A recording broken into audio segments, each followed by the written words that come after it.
Evan, Hall of Games awardee, congratulations. Thank you very much. I somehow feel very honored yet old at the same time. Well, 2 decades. 2 decades in gaming and mobile gaming and hospitality. It's, of course, it's been a journey. But I want to ask, what have you seen?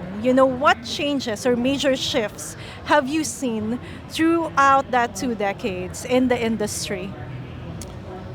I think it's. I first started in video games and then video games from PC to mobile.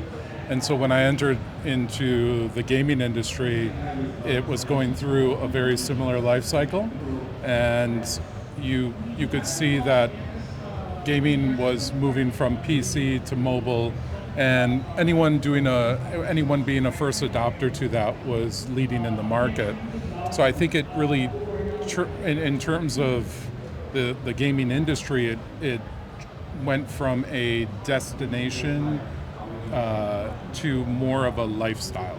And so players wanted to just be able to game whenever they could, when they wanted. They didn't necessarily want to have to fight traffic to get to the casinos. And I think that was a start of the future of gaming right then and there.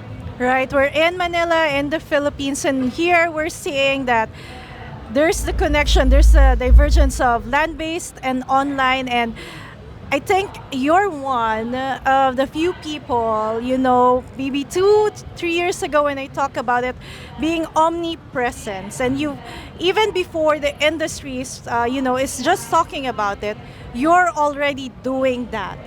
Do you think being omnipresent is the way to go?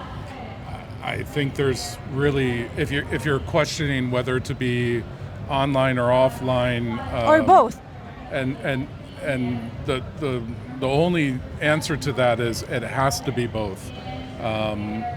There's major shifts in the market right now.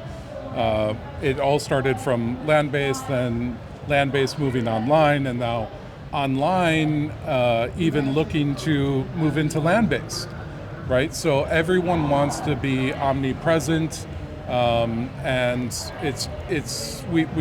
I think a few years ago we were talking about our streaming physical slot machines, yes, online, and that was innovative in the market. And now we're seeing even online slot providers trying to move into the physical slots within casinos and take on those players in the land base. So really interesting, innovative approaches in the market right now. Well, I have to ask, 2 decades in the industry and in leadership role, what lesson have you learned? This one's a good one. I was just having a conversation over there. I would say that specifically to Asia, you always have to be on your toes. You can't become complacent. You always have to be striving to do better. And I think that is really the number one key learning here in Asia. If you rest, you fall behind. Well, great lesson there. Now, finally, I have to ask you this.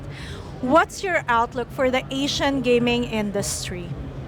I think it's leading the world. I believe what Padcore is doing here online with land-based, merging the two, pushing out the illegal operators. I think they're truly blazing a path for all of Asia to follow, and I really believe in their mission, and they're doing a great job. Well, Evan, again, congratulations. Thank you. I love learning a lot from you. Always love chatting with you. Thank you so much. Pleasure is mine. Thank you.